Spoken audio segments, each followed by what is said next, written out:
স্বাগত নিউজ 24 সকালের সংবাদে। সঙ্গে আছে গালিব ইবনে রিয়াজ। প্রতারণার জাল ছড়িয়ে গেছে সামাজিক যোগাযোগ মাধ্যমে।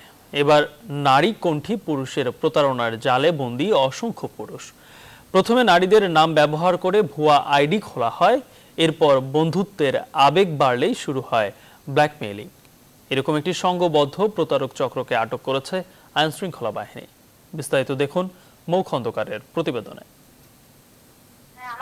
সমস্যা অনেকদিন ধরে, কিন্তু জানো তো আমি ফোন না বানালে তো কথা বলতে পারবো না। তুমি কিছু টাকা হেল্প করতে পারো তাহলে। ফোনটাতে কথা ঠিক মতো বোঝা যায় না, ভালো পিকচার ওঠে না।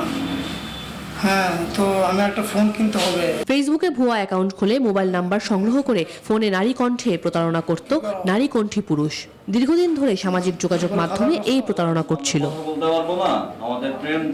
নারীদের নাম ও সুন্দর ছবি ব্যবহার করে ভুয়া আইডি খুলে মেসেঞ্জারে ছবি চাইতো। পরে ওই ছবি দিয়ে ব্ল্যাকমেইল করে ফাঁদ পেতে হাতিয়ে নিত সবকিছু। আসামির মুঠোফোনে বিভিন্ন নারীর নামে একাধিক ফেসবুক আইডি, ভয়েস চেঞ্জ করা যায় এমন মোবাইল ও আপত্তিকর ছবি মিলেছে। ফেসবুকে ফাইজলামি করতে করতে দেখা যায় অনেকে নাম্বার চাইছে, সম্ভব ফোন করছি বিশ্বাস করে গেছে। তখন অনেকে বাচ্চা কন্ট্যাক্ট কথা বলতো, তখন বুঝতে পারতাম যে নাম্বার সেভ করা থাকতো আমাদের ফোনে। সম্প্রতি প্রতারণার শিকার এই ভুক্তভোগী জানান ফাঁদে পড়ার গল্প। আস্তে আস্তে সে যেহেতু ইতিমধ্যে কিছু কথাবার্তা হয়েছে এবং কিছু মেসেজ আদান প্রদান হয়েছে, এগুলোর সূত্র ধরে বলতে থাকে যে আরো কিছু টাকা পাঠাতে হবে।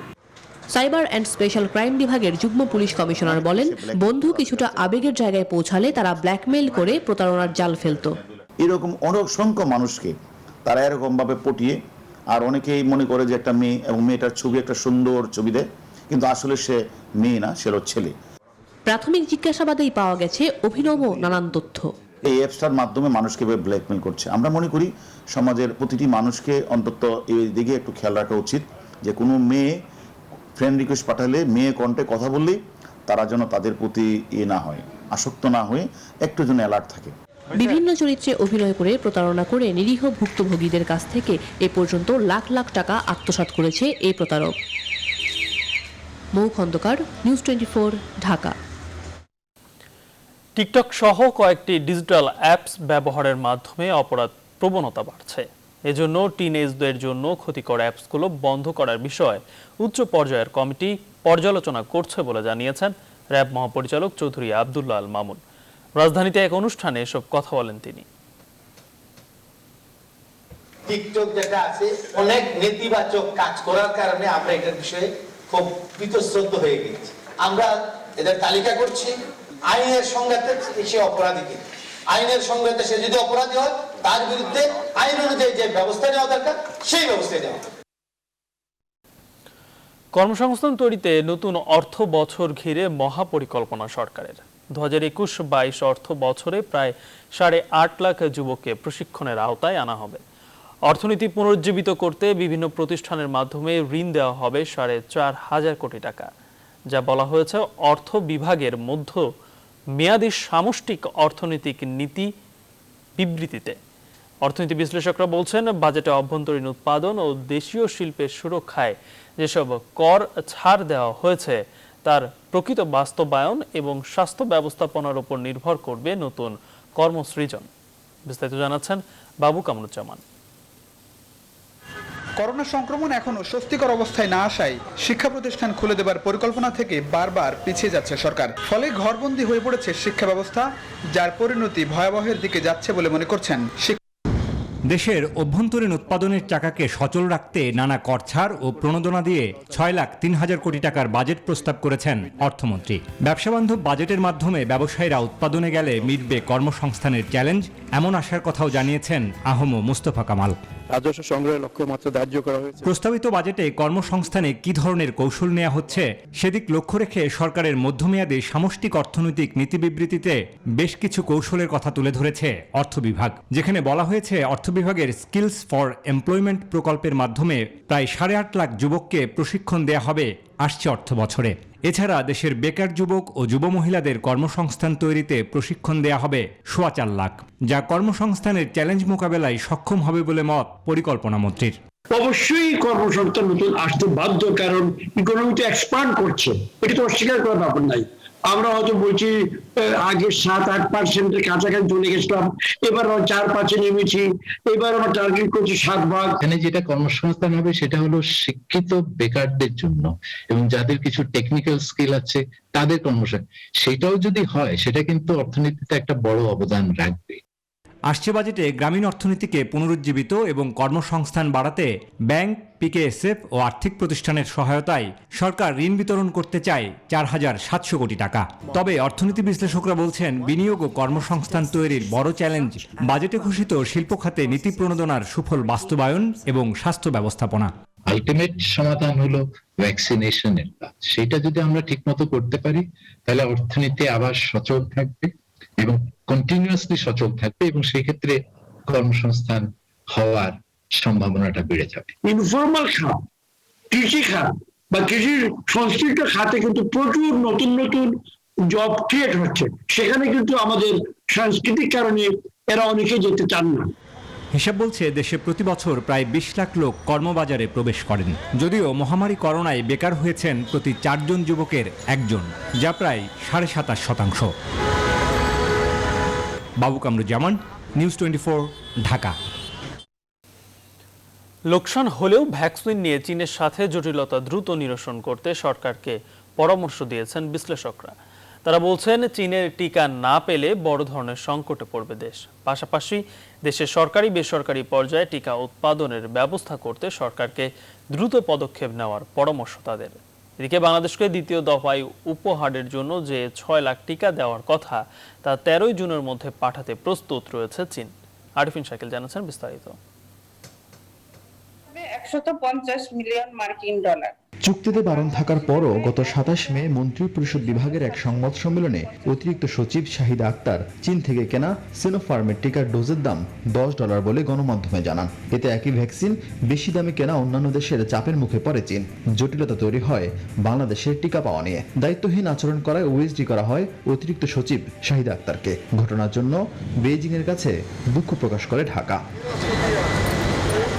স্বাস্থ্য অধিদপ্তরের সাবেক পরিচালক বেনজির আহমেদ বলেন, রাষ্ট্রের গোপনীয়তা ভঙ্গ করে তথ্য প্রকাশ করায় অতিরিক্ত সচিব দায়িত্বহীন আচরণ করেছে। আর বিশ্ব স্বাস্থ্য সংস্থার দক্ষিণ এশিয়া অঞ্চলের সাবেক উপদেষ্টা মুজাহিরুল হক বলছেন, দেশে এখনো 25 কোটি ডোজ ভ্যাকসিনের চাহিদা থাকায় চীনের টিকা ছাড়া বিকল্প নেই। 25 কোটি ডোজ টিকা দেওয়ার সামর্থ্য কোনো দেশের নাই পৃথিবীর। সেই জায়গায় আমরা একটা ভালো সোর্স পেয়েছিলাম চায়না। এই যে চুক্তিটা চায়নার সাথে করা হয়েছে, এটা আবার নতুন করে বসে রিনিউ করা উচিত এবং যত তাড়াতাড়ি সম্ভব সেটা একটা সলিউশনে আসা উচিত। জোর কূটনৈতিক প্রচেষ্টা যাতে করে যে সমস্যাটা উদ্ভূত হয়েছে সেটা যাতে কাটিয়ে ওঠা যায়। এখন সেই টিকা পাওয়ার জন্য এখন যদি বিকল্প সোর্সে এর চেয়ে কম মূল্যে টিকা না পাওয়া যায় তাহলে বাধ্য হয়েই কিনতে হবে। সেক্ষেত্রে সরকারের খরচ বেশি পড়বে। দীর্ঘমেয়াদে সমস্যা সমাধানে সরকারকে দেশে টিকা উৎপাদনে মনোযোগী হওয়ার পরামর্শ দিয়েছেন তারা। বলছেন, টিকা উৎপাদনে সরকারি প্রতিষ্ঠানের পাশাপাশি বেসরকারি প্রতিষ্ঠানকে কাজে লাগাতে পারে সরকার। আমদানির উপর নির্ভর করতে হবে টিকার জন্য, পাশাপাশি আমাদের যাতে কিছু সক্ষমতা বাড়ে। উৎপাদনের সক্ষমতা অর্জনের জন্য প্রাথমিকভাবে সরকারি প্রতিষ্ঠান, জনস্বাস্থ্য প্রতিষ্ঠানকে চিহ্নিত করে এটার সক্ষমতা বৃদ্ধি করা, পাশাপাশি অন্য যারা টিকা উৎপাদনের সক্ষমতা আছে সেটা অ্যাসেস করে তাদেরকে দিয়ে টিকা উৎপাদনের উদ্যোগ নেওয়া। একজনের ভুলে ভ্যাকসিন নিয়ে এমন সংকটে পড়াই প্রমাণ করে অপরিকল্পিতভাবে এগোচ্ছে সরকারের দায়িত্বশীল মহল, বলছেন বিশ্লেষকরা। আরিফিন শাকিল, নিউজ 24, ঢাকা। চলতি মাসে উল্লেখযোগ্য সংখ্যক করোনা টিকা পাওয়ার আশা করছেন স্বাস্থ্যমন্ত্রী জাহিদ মালিক। মানিকগঞ্জে এক অনুষ্ঠানে মন্ত্রী বলেন, চুক্তি অনুযায়ী টিকা পেলে দেশে টিকার সংকট হতো না। কেবল টিকা দিয়ে করোনা নিয়ন্ত্রণ সম্ভব নয় বলেও মন্তব্য করেন তিনি। জোর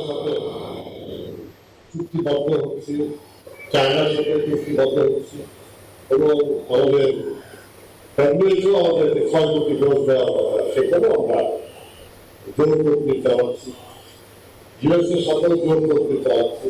আমরা আশা করি তবে এই মাসে আমরা একটা ভালো ভ্যাকসিন হয়তো পেয়ে যাব। 1 বছরেরও বেশি সময় ধরে বন্ধ শিক্ষা প্রতিষ্ঠান, ঘরবন্দি শিক্ষা ব্যবস্থা। তবে দ্রুত শিক্ষা প্রতিষ্ঠানের শিক্ষক শিক্ষার্থী সহ সবাইকে টিকার আওতায় আনতে কার্যক্রম চলছে বলে জানাচ্ছে স্বাস্থ্য অধিদপ্তর। টিকা আসলেই অগ্রাধিকার ভিত্তিতে ভ্যাকসিন পাবেন শিক্ষা সংশ্লিষ্টরা। লাবন রহমান জানাচ্ছেন বিস্তারিত। করোনা সংক্রমণ এখনো স্বস্তিকর অবস্থায় না আসায় শিক্ষা প্রতিষ্ঠান খুলে দেবার পরিকল্পনা থেকে বারবার পিছিয়ে যাচ্ছে সরকার। ফলে ঘরবন্দি হয়ে পড়েছে শিক্ষা ব্যবস্থা, যার পরিণতি ভয়াবহের দিকে যাচ্ছে বলে মনে করছেন শিক্ষকরা। সরকার থেকে বলা হচ্ছে শিক্ষা প্রতিষ্ঠান খোলার আগেই শিক্ষক এবং শিক্ষার্থীদের টিকার আওতায় আনা হবে, কিন্তু সেই বিষয়ে কোনো কার্যকর পদক্ষেপ দেখছেন না শিক্ষকরা। বলা হয়েছিল 30শে মার্চের মধ্যে শিক্ষক শিক্ষার্থী সবাইকে টিকার আওতায় আনা হবে, কিন্তু সেই উদ্যোগও আমরা দেখছি না। চায়না থেকে যে টিকার চালানটা আসবে সেই চালানটা স্টুডেন্টদেরকে অগ্রাধিকার দেওয়া উচিত এবং তার রেজিস্ট্রেশনের প্রসেসটা এখনই শুরু করে দেওয়া উচিত। তবে স্বাস্থ্য অধিদপ্তরের পক্ষ থেকে বলা হচ্ছে 40 বছর বা তার বেশি অনেক শিক্ষকই এরই মধ্যে টিকা নিয়েছেন। বাকিদের দ্রুত টিকার আওতায় আনতে ডাটাবেজ তৈরি হচ্ছে বলে জানাচ্ছেন স্বাস্থ্য অধিদপ্তরের অধীন IDCR এর প্রধান বৈজ্ঞানিক কর্মকর্তা। অনেকে নিয়েছে, অনেকে নেয় নাই। যাদের 40-এর নিচে বয়স তারা ডাটাবেজ জমা দিচ্ছে, সেটাও আমাদের ডাটাবেজে সুরক্ষা.com এ ইনক্লুড করা হয়েছিল। মানে একটা সুরক্ষা বলয় তৈরি না করে খোলাটা তো রিস্কি হয়ে যাবে। ঠিক আছে, এই জন্য তাদেরকে আসলে অগ্রাধিকার ভিত্তিতে টিকা দেওয়া হবে। শিগগিরই চীনের উপহার হিসেবে 6 লাখ ডোজ টিকা পাচ্ছে বাংলাদেশ। এসব টিকার প্রয়োগে অগ্রাধিকার পেতে পারেন শিক্ষক শিক্ষার্থীরা। পরবর্তীতে টিকা পাওয়া সাপেক্ষে দেশের সব শিক্ষা প্রতিষ্ঠানের সঙ্গে সংশ্লিষ্টদের টিকার আওতায় আনতে চায় সরকার। লাবন রহমান, নিউজ 24, ঢাকা। কোথাও কঠোর, কোথাও ঢিলে ঢালা, বিভিন্ন জায়গায় এভাবেই চলছে স্থানীয় প্রশাসনের লকডাউন। 50%-এরও বেশি সংক্রমণ হার নিয়ে উদাসীন সাতক্ষীরার মানুষ। সেখানে প্রশাসন লকডাউন দিলেও তা কার্যকরে উল্লেখযোগ্য ভূমিকা নেই। নোয়াখালীর অবস্থাও একই, তবে কিছুটা ব্যতিক্রম নওগাঁয়। প্রতিনিধিদের তথ্য ছবিতে ডেস্ক রিপোর্ট। শনিবার লকডাউন শুরুর প্রথম দিনে সাতক্ষীরায় অনেকটাই ঢিলেঢালা ভাব। সকালে সড়কে রিকশা, অটোরিকশা সহ বিভিন্ন যানবাহন চলেছে বাধাহীনভাবে। মানুষও বের হয়েছেন যার যার কাজে। অনেককে নির্দেশনা অমান্য করে জমায়েত হতেও দেখা গেছে। গেল একদিনে সাতক্ষীরায় শনাক্তের হার 52%-এর উপর। 24 ঘন্টায় নতুন করে শনাক্ত হয়েছেন 50 জন। সাতক্ষীরার মতো নোয়াখালীর অবস্থা অনেকটা একই। দোকানপাট না খুললেও সড়কে পরিবহনের অভাব নেই। মূল সড়কগুলোয় ব্যবসা প্রতিষ্ঠান বন্ধ থাকলেও অলিগলি কিংবা পাড়া মহল্লার দোকান খুলেছে স্বাভাবিক দিনের মতো। প্রশাসনের নজরদারি সব জায়গায় নেই। দু এক জায়গায় আইন শৃঙ্খলা বাহিনীর সদস্যরা থাকলেও তাতে কাজ হয়েছে খুব কম। খাদ্য কোনো ব্যবস্থা করে দিয়েছে, উনি কোনো খাদ্যের ব্যবস্থা করে না। ওনার যারা প্রতিনিধি হেরা ওনার পরিবার আহার নিয়ে বাইরে বিক্রি করে। প্রশাসনের কড়াকড়িতে অনেকটাই স্থবির নওগাঁ পৌর শহর ও নিয়ামতপুর সদর। গুরুত্বপূর্ণ প্রায় সব মোড়েই আইন শৃঙ্খলা বাহিনীর চেকপোস্ট আছে। তদারকি চলছে দিনের বেশিরভাগ সময়ে। জরুরি কাজ ছাড়া ঘর থেকে মানুষের বের হওয়ার হারও কম। লকডাউনে চাঁপাইনবাবগঞ্জ শহরে যানবাহন ও মানুষের চলাচল কম হলেও গ্রামাঞ্চলে প্রভাব পড়ছে না। শহরের 30টি পয়েন্টে পুলিশ কাজ করছে। প্রয়োজন অনুসারে কোথাও কোথাও বসছে চেকপোস্টও। একই সাথে জেলা প্রশাসনের 12টি ভ্রাম্যমাণ আদালত লকডাউন কার্যকরে কাজ চালিয়ে যাচ্ছে। জেলায় গেল 24 ঘন্টায় শনাক্তের হার 60%। নতুন করে শনাক্ত হয়েছেন 107 জন, মারা গেছেন 5 জন। লকডাউনের সুপারিশ থাকলেও কুষ্টিয়ার প্রশাসন এখনও কোনো সিদ্ধান্ত নেয়নি। এদিকে গেল 24 ঘন্টায় কুষ্টিয়ায় আরও 37 জনের দেহে করোনা ভাইরাস শনাক্ত হয়েছে। এছাড়া ভারত ফেরত 35 জনকে কোয়ারেন্টিন শেষে বাড়িতে ফেরত পাঠানো হয়েছে। Desk report, news 24। রাজধানী মালিবাগে বজ্রপাতের সময় 2 বোন সহ 3 জন নিহত হয়েছেন। বজ্রপাতের ফলে ছিঁড়ে যাওয়া বিদ্যুৎ তারে পিষ্ট হয়ে তাদের মৃত্যু বলে ধারণা পুলিশের।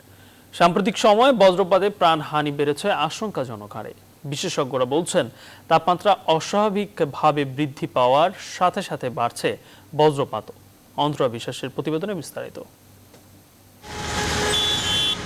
ঢাকার মালিবাগে শনিবার দুপুরে বজ্রপাতের সময় 2 বোন সহ 3 জন নিহত হয়েছেন। তবে শিশুদের উদ্ধার করা ব্যক্তি এবং পুলিশ কেউই নিশ্চিত করে বলতে পারেননি যে এই 3 জনের মৃত্যু কিভাবে হয়েছে।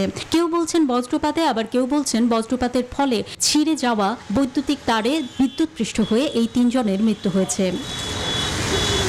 চলতি বছরের এপ্রিল মাসের 20 দিনে বজ্রপাতে 57 জনের প্রাণহানি ঘটে। দুর্যোগ নিয়ে কাজ করা বেসরকারি সংগঠন ডিজাস্টার ফোরামের এক প্রতিবেদনে এই চিত্র উঠে আসে। এপ্রিলের 20 দিনে যে 57 জনের মৃত্যু হয়েছিল তাদের মধ্যে 47 জনই পুরুষ। এরা বজ্রপাতের সময় কৃষি জমিতে কাজ করছিলেন বা মাছ ধরছিলেন। কোথায় শেল্টার নেবে বলা হয় যে গাছের নিচে নিতে পারে, কিন্তু সেই গাছও যদি হাইয়েস্ট পয়েন্ট হয় তাহলে কঠিন। নিজেকে যতটা সংকুচিত করে ধান ক্ষেতের ভেতরে গভীরে বসে যাওয়া পানির কাছে, কিন্তু এমন ভাবে থাকা উচিত না যে পানিটাই আক্রমণ করলো, পানিটা কোন জায়গায় হয়তো আক্রান্ত হলো, তাটা ইলেকট্রিসিটিটা একটা মানুষের কাছে এসে লাগলো। বিজ্ঞান ভিত্তিক এবং আমাদের যে স্থানীয় সরকার আছে তাদেরকে সঠিক ট্রেনিং দিয়ে জনগণের কাছে মেসেজটা পৌঁছে দিতে হবে। 30 মিনিট আগে কিন্তু বলা সম্ভব এবং মোবাইলের মাধ্যমে SMS করে কিন্তু একটা ওয়ার্নিং দেওয়া সম্ভব। তো আমরা আমেরিকার দিকে তাকালে দেখবো সেখানে একসময় 300 থেকে 400 মানুষ প্রতি বছর মারা যেত, এখন সেটা 25 থেকে 30 জনের নামিয়ে নিয়ে আসছে। 2010 থেকে 2020 সাল পর্যন্ত 11 বছরে বজ্রপাতে মারা যান 2307 জন।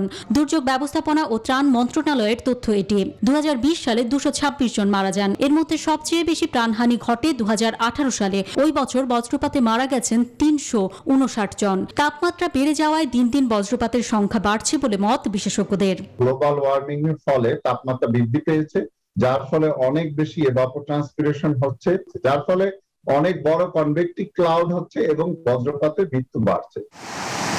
অন্তরা বিশ্বাস, নিউজ 24, ঢাকা। সকলের সংবাদে নিচ্ছে একটি বিরতির সঙ্গেই থাকুন।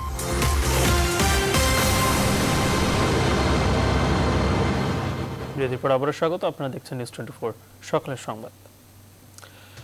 সরকার বিরোধী ষড়যন্ত্রমূলক এজেন্ডা নিয়ে মুক্তিযোদ্ধা ও বিশিষ্টজনদের নাম ব্যবহার করে প্রতারণার আশ্রয়ে মাঠে নেমেছে বিশেষ চক্র। শনিবার সকালে জাতীয় প্রেস ক্লাবের সামনে ভাড়াটে টোকাই ও রিকশাওয়ালা এনে মানববন্ধনে সরকার ও রাষ্ট্রবিরোধী নানা বক্তব্য দেয় বিএনপির পরিচয় দেওয়া এক চক্র। আলী তালুকদার রিপোর্টে বিস্তারিত। জাতীয় প্রেস ক্লাবের সামনে শনিবারের এই ছোট্ট জমায়েতের নাম নাগরিক সমাবেশ। সেখানে তন্ন তন্ন করে খুঁজে পাওয়া গেল না কোনো বিশিষ্ট চেনা মুখ। তাহলে এরা কারা, কেনই এলো এই সমাবেশে? খোঁজ নিতে অনুসন্ধান। রিকশা চালক, হয়তো সমস্ত রিকশা চালক। আপনি কি করেন? আমিও রিকশা চালাই। কতজন আসছেন আপনার নেতৃত্বে? আমরা প্রায় 110 জনের মতো। একটা ব্যবস্থা করে দিব আর তোরা আমার সাথে দোকানদারি করেন। এই জায়গায় কি জন্য এই মিটিং এ আসি? আমি বিজনেস করি বরিশালে। বিষয়ের সাথে যাদের কোনো যোগাযোগ নেই, সেই রিকশা চালক, মুদি দোকানি কিংবা রাস্তার টোকাই, তারা এখানে এলো কোন লোভে? আইসি গরুর মাংস ইয়া করবো। কি গরুর মাংস খাওয়াইবো? ঈদের বেলায় গরু দিব করে 100 টাকা। আপনারা দেখেছেন কি জন্য আসছেন? কি করেন? রিক্সা চালাই। রিকশা চালান? কি জন্য আসছেন? আছি ওই আমাকে রয়েছে যে কিছু খাবার দিব। কিভাবে কাদের হাত ধরে তারা এই সমাবেশে এসে পৌঁছলেন শুনুন তাদের মুখেই। বিভিন্ন ফাংশন অনুষ্ঠান ওইগুলি কাজ করি কেন?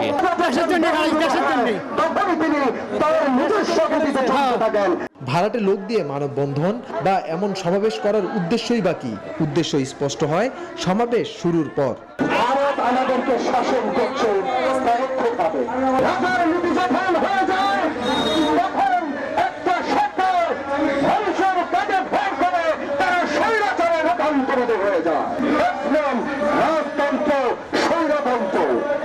মুনিয়া ইস্যুকে ঢাল বানিয়ে তারা দেশের শিল্প উন্নয়ন বিরোধী নানা বক্তব্যে সরব হয়।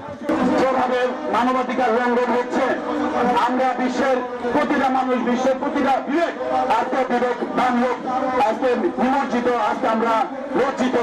অনুসন্ধানে বেরিয়ে আসে এসব মানববন্ধনের আয়োজকরাই টাকার বিনিময়ে দেশের যে কোনো জায়গায় করে থাকেন এমন কর্মকাণ্ড, যেখানে যখন যার বিরুদ্ধেই হোক কিংবা সরকার বিরোধী, সবই তারা করে দেন ভাড়াটে লোক দিয়ে মোটা অঙ্কের অর্থের বিনিময়ে।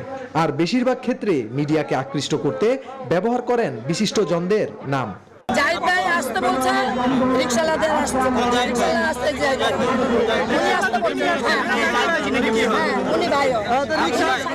আলী তালুকদার, নিউজ 24, ঢাকা। চলতি বছরের সেপ্টেম্বরে চালু হওয়ার কথা দেশের সর্বদক্ষিণের কুয়াকাটা সমুদ্র সৈকত এবং পায়রা সমুদ্র বন্দর পর্যন্ত ফেরিবিহীন সড়ক যোগাযোগ। কর্তৃপক্ষ বলছেন এরই মধ্যে সেতুর 95% কাজ সম্পন্ন হয়েছে। এখন চলছে শেষ মুহূর্তের সৌন্দর্য বর্ধনের কাজ। আর এ লক্ষ্যে দিন রাত কাজ করছে চীনা ঠিকাদারি প্রতিষ্ঠান। সেতু চালুর খবরে খুশি স্থানীয়রা। বরিশাল থেকে রাহাত খানের তথ্যচিত্রে ডেস্ক রিপোর্ট। বরিশাল কুয়াকাটা মহাসড়কের লেবুখালীর পায়রা নদীর উপর পায়রা সেতু নির্মাণের কাজ শুরু হয় 2016 সালের 24 July. Kuwait fund for Arab economic development এবং ওপেক ফান্ড ফর ইন্টারন্যাশনাল ডেভেলপমেন্টের যৌথ অর্থায়নে প্রায় 1500 কোটি টাকা ব্যয়ে সেতু নির্মাণের দায়িত্ব পায় চীনা ঠিকাদারি প্রতিষ্ঠান লংজিয়ান রোড অ্যান্ড ব্রিজ কোম্পানি। 2 দফায় প্রকল্পের মেয়াদ বাড়িয়ে 2022 সালের 30 জুন নির্ধারণ করা হয় প্রকল্প সম্পন্নের কাজ। তবে তার আগেই আসছে সেপ্টেম্বরের মাঝামাঝি সময়ে সেতু চালু করতে তৎপরতা চালাচ্ছেন কর্তৃপক্ষ। ঠিকাদারের সাথে আমাদের যে চুক্তি তাতে ব্রিজটা অক্টোবরে শেষ হওয়ার কথা, তা আমরা ইতিমধ্যে আলাপ করেছি, এটা অবশ্যই আমরা চেষ্টা করতেছি তার আগে শেষ করার জন্য। 1470 মিটার দৈর্ঘ্য এবং 19.76 মিটার প্রস্থ বিশিষ্ট মূল সেতুর 95 ভাগ কাজ শেষ হয়েছে। এখন চলছে শেষ মুহূর্তের সৌন্দর্য বর্ধনের কাজ। ব্রিজের উপরে ওয়ারিং কোর্সের কাজ চলছে, অ্যাপ্রোচের বাইন্ডার কোর্স চলছে, ওয়ারিং কোর্সের কাজও শুরু হবে। আমরা আশা করছি যে আমরা নির্ধারিত সময়ের আগে আমরা ব্রিজ চালু করতে পারবো। নৌপথ সচল রাখার পাশাপাশি পর্যটন কেন্দ্র কুয়াকাটার কথা বিবেচনা করে নান্দনিকতায় নির্মাণ করা হয়েছে পায়রা সেতু। লঞ্চ চলাচলের জন্য যে ভার্টিক্যাল ক্লিয়ারেন্স এবং হরিজন্টাল ক্লিয়ারেন্স বেশি রাখতে হয়, এই বেশি রাখার জন্যই আসলে এটা একটা বিশেষ টেকনোলজি। এই মুহূর্তে আমরা নির্দ্বিধায় বলতে পারি বরিশাল অঞ্চলের সবচেয়ে সুন্দর ব্রিজই হচ্ছে এই ব্রিজটি। সেতুর উদ্বোধনের খবরে উচ্ছ্বসিত দক্ষিণাঞ্চলের মানুষ। এই দক্ষিণাঞ্চলে যে ভোগান্তি ছিল, ফেরির ভোগান্তি, এটির অবসান হবে। 10 মিনিট লাগবে যাইতে আর আইতে, আন্ত ঘন্টার পর ঘন্টা দিনে দিনে ব্রিজ চালু হলে আর দুর্ভোগ থাকবে না। 2013 সালের 19 মার্চ প্রধানমন্ত্রী শেখ হাসিনা লেবুখালী পায়রা সেতুর ভিত্তিপ্রস্তর স্থাপন করেন। Desk report, news 24। লোকসানের কারণে বন্ধ থাকা কুষ্টিয়া চিনি কলের গুদাম থেকে 52 মেট্রিক টনের বেশি চিনি উধাও হয়ে গেছে। কে বা কারা এর সঙ্গে জড়িত তা জানা যায়নি। এরই মধ্যে 3 সদস্যের কমিটি গঠন করেছে কর্তৃপক্ষ। জাহিদুজ্জামানের তথ্য ছবিতে ডেস্ক রিপোর্ট। বৃহস্পতিবার জানাজানি হলেও সংবাদ মাধ্যমে খবর আসে শনিবার। কুষ্টিয়ার চিনিকলের গুদাম থেকে 52 টনের বেশি চিনি সরানোর ব্যাপারে কর্তৃপক্ষ ব্যবস্থা নেওয়া শুরু করে একই দিন। এরই মধ্যে সুগার মিলের স্টোর কিপার ফরিদুল হককে বরখাস্ত করা হয়েছে। খোয়া যাওয়া চিনির হদিস বের করতে কারখানা মহাব্যবস্থাপক কল্যাণ কুমার দেবকে প্রধান করে 3 সদস্যের একটি কমিটি গঠন করা হয়েছে। এরই মধ্যে কাজও শুরু করেছে কমিটি। চিনিকলের ব্যবস্থাপনা পরিচালক জানান, বিভিন্ন সময়ে গুদাম থেকে চিনি সরানো হয়েছে। ব্যবস্থা নেওয়া হবে, তো একটা তদন্ত কমিটি করেছি। তদন্ত বলেছে রিপোর্ট অনুযায়ী ভুলও হইতে পারে, বেশি হইতে পারে, আরো কম বেশি হইতে পারে। এই তদন্ত কমিটি দেখে আমাকে যেটা দেবে আমি সেই ব্যবস্থা নেব। লোকসান আর দেনার দায় নিয়ে 1965 সালে শুরু হওয়া কারখানাটি এখন বন্ধ রয়েছে। এই লোকসানের পরিমাণ প্রায় 600 কোটি টাকা। শ্রমিকদের বেতন, অবসরপ্রাপ্তদের ভাতা, চাষি ও মালপত্র কেনা মিলে 17 কোটি টাকার বেশি দেনা আছে এই সুগার মিলের। Desk report, news 24। মুক্তিযোদ্ধা কমান্ডার ও বর্ষিয়ান আওয়ামী লীগ নেতা শামসুদ্দিন আহমেদের হত্যার হুমকি দেওয়ার প্রতিবাদে চট্টগ্রামে পটিয়ায় হুইপ শামসুল হক চৌধুরী ও তার পরিবারের বিরুদ্ধে প্রতিবাদ সমাবেশ ও জুতা মিছিল করেছে বাংলাদেশ মুক্তিযোদ্ধার সন্তান পরিবার। শামসুদ্দিন আহমেদকে হত্যার হুমকিদাতা হুইপ শামসুল হক চৌধুরী ও তার ছোট ভাই মুজিবুল হক নবাব ও হুইপ পুত্র নাজমুল করিম শারুনকে অবিলম্বে গ্রেপ্তারের দাবিতে মুক্তিযোদ্ধার সন্তান পরিবারের পক্ষ থেকে হুইপকে বহিষ্কার এবং সংসদ সদস্য পদ শূন্য ঘোষণা সহ দ্রুত গ্রেপ্তার ও দৃষ্টান্তমূলক শাস্তির দাবি জানিয়েছে তারা। এ উপলক্ষে শনিবার বিকেল 4:15টায় পটিয়া পৌরসভা বাস স্টেশন সংলগ্ন আয়োজিত প্রতিবাদ সমাবেশের আয়োজন করা হয়। সমাবেশে বক্তারা বলেন, হুইপ শামসুল হকের মতো কিছু বিতর্কিত ব্যক্তির জন্য বর্তমান সরকারের অর্জন ম্লান হয়ে যাচ্ছে। হুইপ শামসুল হককে গ্রেপ্তার করে তার সংসদ সদস্য পদ বাতিল করা না হলে আগামীতে আরো কঠিন কর্মসূচির হুঁশিয়ারি দেন তারা। প্রতিবাদ সমাবেশ শেষে জুতা মিছিল বের করে বাংলাদেশ মুক্তিযোদ্ধার সন্তান পরিবার।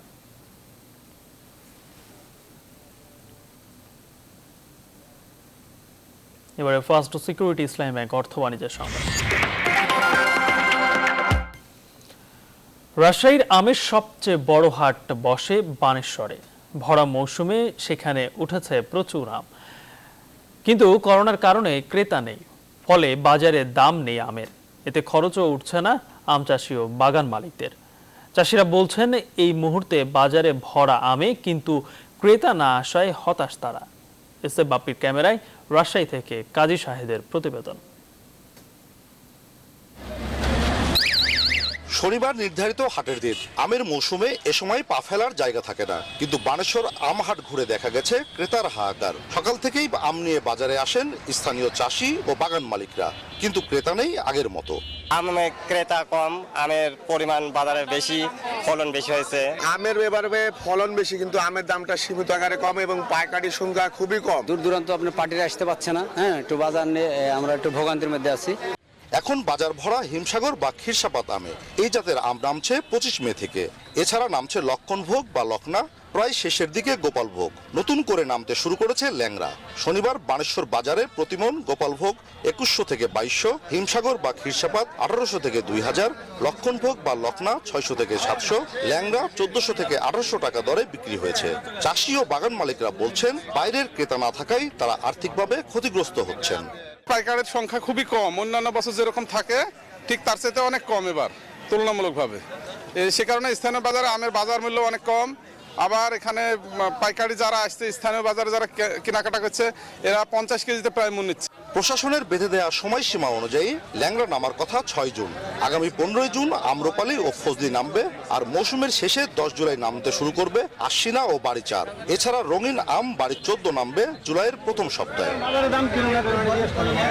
আগে উত্তরের সবচেয়ে বড় আমের এই হাটটি বসত সড়কে, এবার সেটি নিয়ে আসা হয়েছে কলেজ মাঠে। ঝামেলা মুক্তভাবে ক্রেতা বিক্রেতারা যাতে তাদের ব্যবসা করতে পারেন, সেজন্যই এমন উদ্যোগ বলছে স্থানীয় প্রশাসন।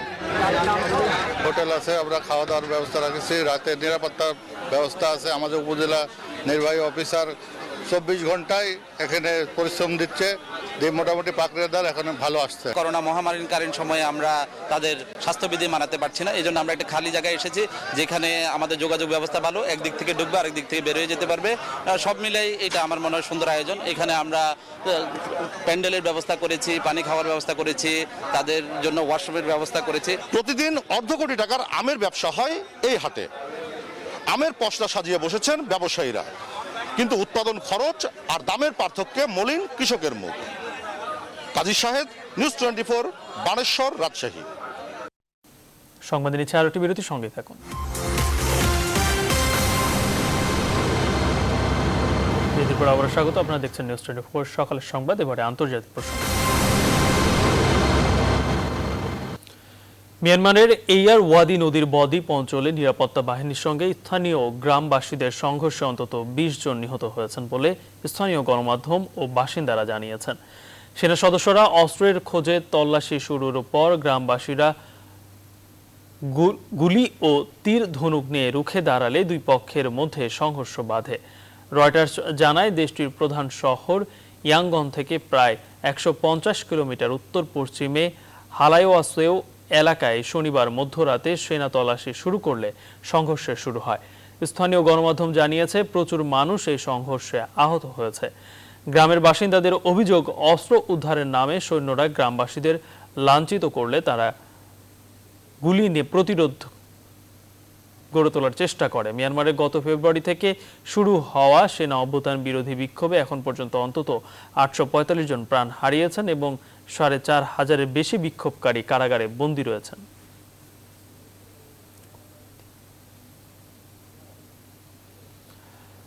করোনা ভাইরাসের টিকা নিয়ে চলমান নিরীক্ষায় এবারে ফাইজার ভ্যাকসিন ভারতীয় ভেরিয়েন্টের বিরুদ্ধে কম কার্যকর বলে জানিয়েছে গবেষকরা। এদিকে অক্সফোর্ডের টিকার পর এবার রাশিয়ার ভ্যাকসিন স্পুটনিককে ভিড় তৈরির অনুমতি পেয়েছে ভারতের সেরাম ইনস্টিটিউট। এই অবস্থায় গেল 24 ঘন্টায় দেশটিতে মারা গেছে 2683 জন। এ নিয়ে গোটা বিশ্বে মৃত্যু হলো 37,35,000 মানুষের, আর মোট সংক্রমণ ছাড়িয়েছে 17,37,00,000। বিস্তারিত নাহিদ জিয়ানের ডেস্ক রিপোর্টে।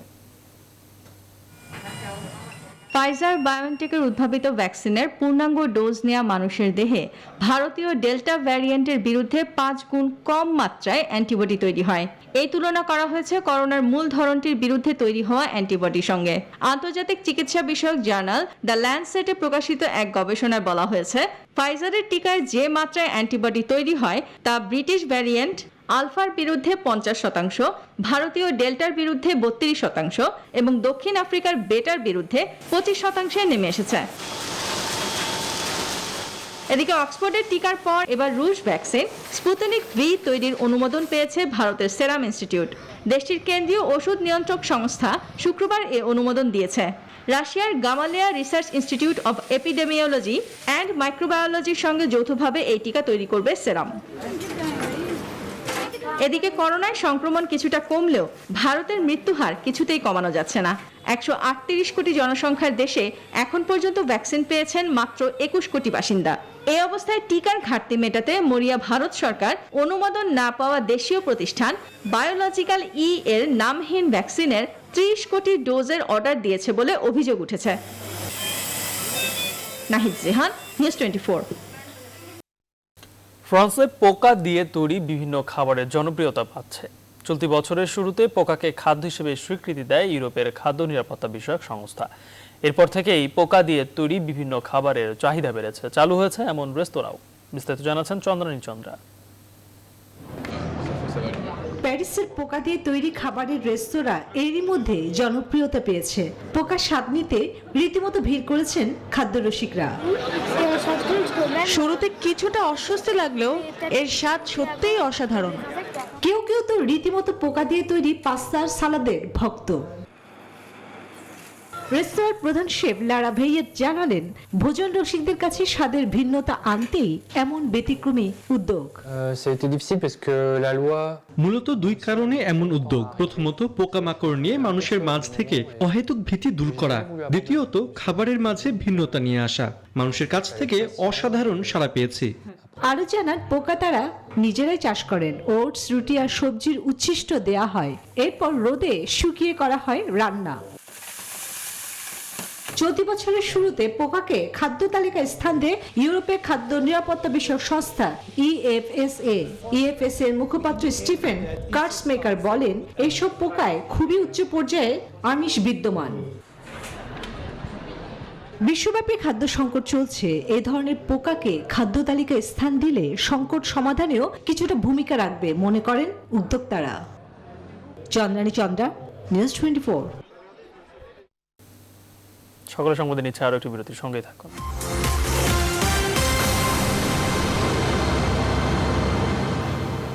বিরতির পর আবারও স্বাগত। এবারে news 24 sports. Dhaka premier division cricket লিগের তৃতীয় রাউন্ডের খেলায় জয় পেয়েছে আবাহনী, মোহামেডান ও ওল্ড ডিওএসএস।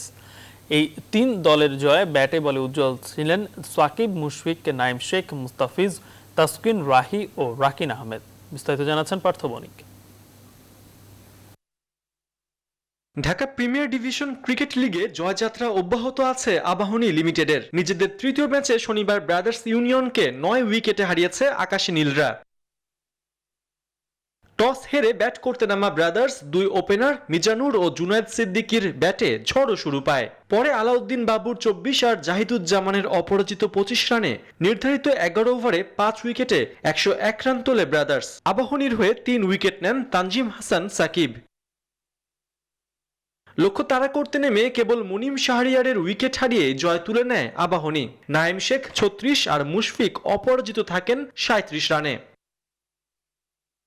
আবাহনীর জয়ের দিন জয় পেয়েছে চিরপ্রতিদ্বন্দ্বী মোহামেডান। পারভেজ হোসেন ইমনের অর্ধশতক আর তাসকিন ও রাহির দুর্দান্ত বোলিংয়ে প্রাইম ব্যাংককে 27 রানে হারিয়েছে সাদা কালোরা। টস জিতে ব্যাট করতে নামা মোহামেডান নির্ধারিত ওভারে সংগ্রহ করে 8 উইকেটে 150 রান। সাকিব 15 বলে 20 করে মুস্তাফিজের বলে বোল্ড হন। আজ এক অর্থে অপ্রতিরোধ্যই ছিলেন কাটার মাস্টার।